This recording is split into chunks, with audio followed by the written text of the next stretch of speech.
అంటే నాకు నచ్చిన హీరోయిన్ అండి సౌందర్య గారు. చెయ్యేసేయాలనిపించింది అనమాట. అంత అందం అంటే నిజంగా లిటరల్గా కొంచెం అలా టచ్ చేసాను కూడా నేను. అప్పట్లో ఒకసారి మీరు ఏదో పవన్ కళ్యాణ్ గారి గురించి ఏదో చెప్పినట్టు వార్తలు వచ్చినాయి. అంటే పవన్ కళ్యాణ్కి యాక్టింగ్ రాదు. ప్రభాస్ గారిని ఫస్ట్ ఇంటర్వ్యూ పిలిచారు. ఎవడో కొత్తాడు, అప్పుడు ఎవరికి తెలియదు. ప్రభాస్ అంటే ఎవరికి తెలియదు. ఆఫీస్కి వచ్చాడు, ఇంత పొడుగ్గా ఉన్నాడు, ఇలా బెండ్గా నడుపుతున్నాడు మనిషి. నమస్కారం. హలో, నమస్కారం. సారీ, నమస్కారం అండి. నమస్కారం పెడితే ఎదురు తిరిగి సమాధానం చెప్పాలండి. సంస్కారం తెలీదా మీకు? అంటే మోహన్ బాబు గారు ఒక సినిమాలో డైలాగ్ చెప్పారు సార్, నమస్కారానికి ప్రతి నమస్కారం సంస్కారం అని. అలాగా అంటే ఏదో చిన్నది ఇంట్లో మర్చిపోయాను, పర్వాలేదు చెప్పండి సార్. ఓహో, చాలా కళలున్న మీ దగ్గర. ఇంతకీ ఏం పీకుతారు మీరు?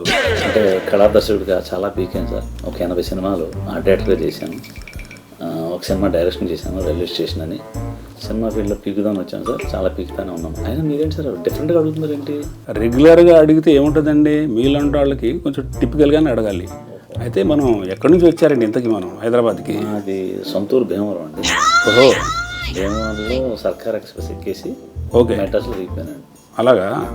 అక్కడ తోట దగ్గర ఒక ఆర్డేటర్ గారి దగ్గరికి వెళ్ళి, ఆహా, అంటే మనకి ఎలా అడగాలో కూడా తెలియదు. పని 2 జేబులు చేతులు పెట్టుకొని పని కావాలని అడిగా. ఓకే. ఆయన కింద నుంచి బయట చూసి కారు కడగాను. భీమవరంలో ఒక తోపు కొంచెం చిన్న సైజు దాదా మనం చూసి ఇది కారు కడమంటున్నాడు అనుకుని, సరే పనికి వచ్చాం కదా, ఆకలి, జేబులో డబ్బులు లేవు, కారు కడిగాను.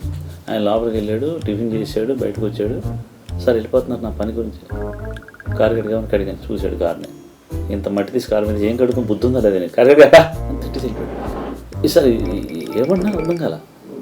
మన ఊరు స్టైల్లో అయితే మాత్రం బూతులు తిట్టాలి. ఎందుకో టైంలో ఓర్చుకున్నా కాసేపు. సరే అని మళ్ళీ అడుగుతుంటే, ప్రసాద్ స్టూడియో తెలుసా అని అడిగాడు.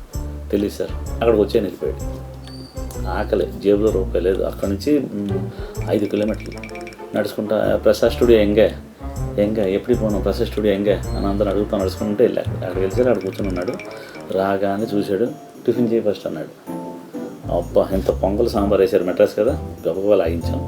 తిన్న వెంటనే, రేపు నుంచి ఇక్కడే డ్యూటీ, నీకు ప్రసాద్ స్టూడియో ఇక్కడ పని చేయాలి అన్నాడు. ఏదో ఇంటి దగ్గర చెప్పచ్చు కదా సార్ మీరు అన్నా. లేదు నాన్న, సినిమా ఫీల్డ్ ఇది, ఓర్పు కావాలి. ఎవడో తిట్టాడు, నువ్వు కోపడి వెళ్ళిపోతే భీమవరం వెళ్ళిపోతావు. నువ్వు ఓర్పు ఉందా లేదా, నువ్వు చేయగలవా లేదా, అందుకని నేను అలా టెస్ట్ చేశాను, వర్క్ చేయన్నాడు. ఆయన దయ వల్ల, ఆయన నేర్పిన పని వల్ల ఈ రోజుకి నేను ఒక 80 సినిమాలు చేసిన ఆర్ట్ డైరెక్టర్ని. రన్నింగ్ గూఢచారి 2 జరుగుతుంది, ఇంకో సినిమా జరుగుతుంది, ఒక 4 సినిమాలు ఆర్ట్ డైరెక్షన్ చేస్తాం. మన లైన్లో మనం అవన్నీ పీకడానికి ఇక్కడికి వచ్చాం సార్. మీరు అడిగినారు సార్. అప్పుడు உங்களுக்கு தமிழ்னா தெரியுமா? எல்லாம் பாஷையும் தெரியும் சார். தமிழ் தெரியும், கன்னடா தெரியும், மலையாளம் தெரியும். எனக்கு என்னென்னா எல்லா లాంగ్వేజ్లో మలయాళం పిడికం. అంటే అన్ని భాషల్లోకి నాకు మలయాళం నచ్చుతుంది. ఎందుకంటే మీకు ఒక వేవ్స్ ఉంటుంది. ചേട്ടൻ ഞമ്മളെ പറഞ്ഞാൽ പിന്നെ ഒരു ചായ തരണം പറഞ്ഞില്ലേ, എന്താണ് കുഴപ്പമില്ല, ഞമ്മൾ ഒരു സംസാരിക്കാൻ വന്നത് ഇവിടെ, ഒരു ఇంటర్వ్యూకి విളിచదല്ലേ, నా ఇంకే వందదా అని ఒక అందంగా ఫ్లూయెంట్ కన్నడ అనుకోండి, ఏనప్పా నేను ఎల్లు వెళ్తురా, ఇల్లు బతికిరా, అలా ఉంటుంది. మన తమిళ్ అనుకోండి, என்ன பண்ணுறா நீ சாப்பிட்டியா, இன்டர்வியூ கூப்பிட்டீங்க நான் வந்திருக்கேன், నేను కోచింగ్ కేళ్ళకి నా ఆన్సర్ చల్దా ఇంత మరి. ఓకే. బట్ అన్ని లాంగ్వేజ్లో మనకి సినిమా ఫీల్డ్ తప్పదు కదా సార్. ఒక సినిమా ఒక దాంట్లో చేసాం, అన్ని భాషలు చేసాం మ్యాక్సిమం. ఇంగ్లీష్, హిందీ, తెలుగు, తమిళ్, మలయాళం, కన్నడ అన్ని రకాలు చేసాం. మీరు చెప్తుంది బాగానే ఉంది, కానీ నమ్మటానికి కొంచెం దగ్గరగా దూరంగా అనిపిస్తుంది. ఉండదండి, ఎందుకంటే కృష్ణమాయ అనే నా టైటిల్లోనే ఒక మాయ ఉంది. ఓహో. ప్రేమంటే ఇదిరా సినిమా, జయంత్ గారు డైరెక్టర్. ఆ సినిమాలో నైట్ సెట్ వేసి ఇవ్వాలని వెంకటేష్ బాబు షార్ట్ షో కప్పుకో దీనికి వెళ్ళిపోతున్నాడు. రాత్రి 6 గంటలకు ఫ్లోర్ ఇచ్చి ఇక్కడ సెట్ వేయాలి, పొద్దున్న నుంచి సాయంత్రం షూటింగ్ చేసుకుని హీరో వెళ్ళిపోతాడు. నువ్వేమన్నా చెయ్యి. నాకు ఒళ్ళు మంది బూరిపల్లి శ్రీకృష్ణ ప్రొడ్యూసరు 10 లక్షలు వద్దన్న అంటే పని అవ్వదో వద్దంటారండి. 10 లక్షలు ఏదో పెట్టి చేశాను. పిచ్చెక్కిపోయిన 100 మంది కార్పెంటర్ పిలిచి నైట్ వర్క్ చేసి మ్యాక్సిమం టప మొత్తం చేసి నిలబెట్టేసి సెట్ నిలబెట్టాం. పొద్దున్న జయంత్ గారు ఎంటర్ అయ్యారు, చూశాడు, ఆహా మాయ చేసావు కృష్ణ, చాలా బాగుంది సెట్ అన్నాడు. కాల్ చేయాలి అంటే పెయింట్ ఆరలేదు ఇంకా. సరే అందరూ వచ్చారు, ఆరిపోద్దని టెన్షన్ పడుతుంది. మా మాయ చేసేవా, నీ పేరు కిమేటి కృష్ణమాయ అన్నాడు. అంతకుముందు కృష్ణ అని పడేది. ప్రేమటేదర్ నుంచి నాకు కృష్ణమాయ అని టైటిల్ ఆయన ఇచ్చిన గిఫ్ట్ అన్నమాట. అప్పటి నుంచి కృష్ణమాయని. అంటే ఒక్కో సినిమాకి సెట్ చేయడానికి ఎంత తీసుకుంటారు మీరు? అంటే ఇప్పుడు నాకు సినిమా రెమ్యునేషన్ ఉంటుందండి.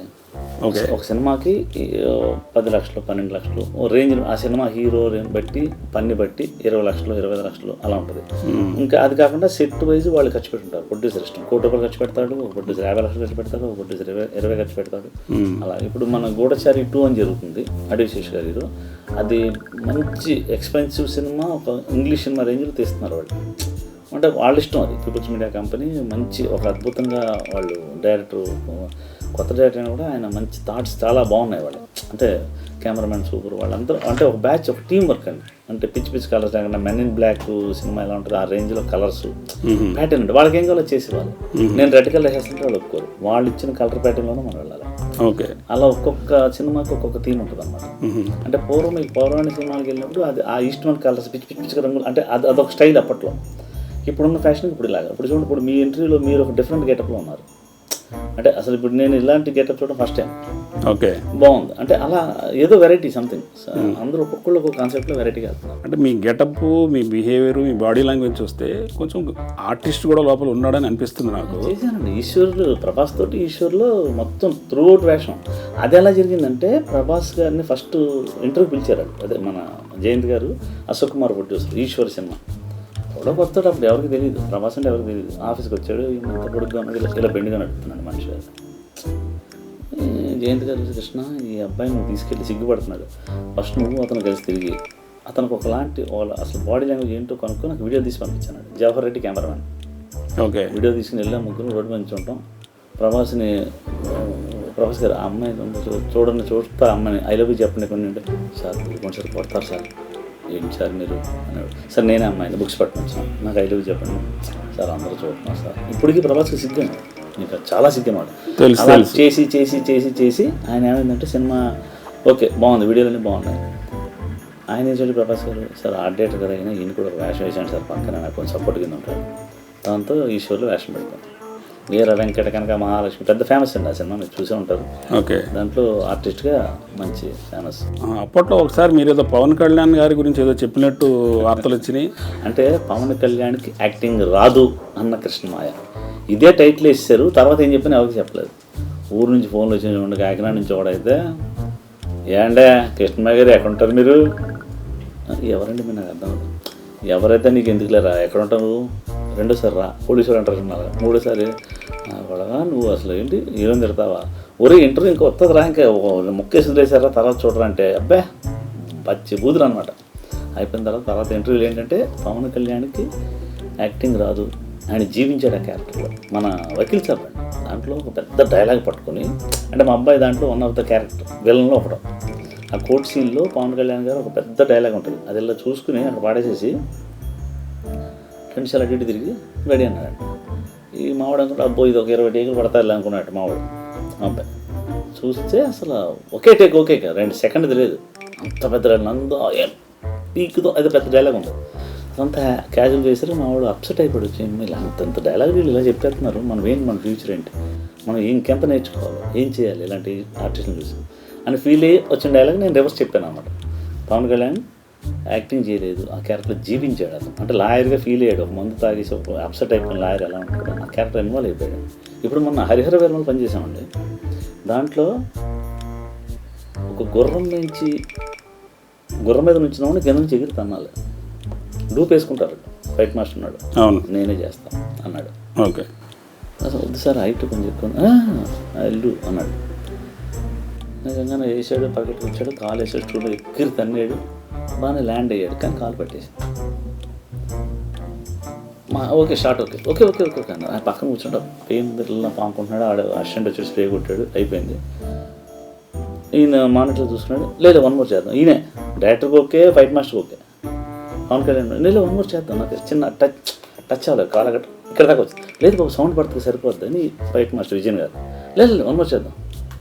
అంత పెయిన్ తోటి మళ్ళీ వచ్చి నీట్గా పరిగెట్టుకు వచ్చి ఎగిరి తన్ని టచ్ చేసి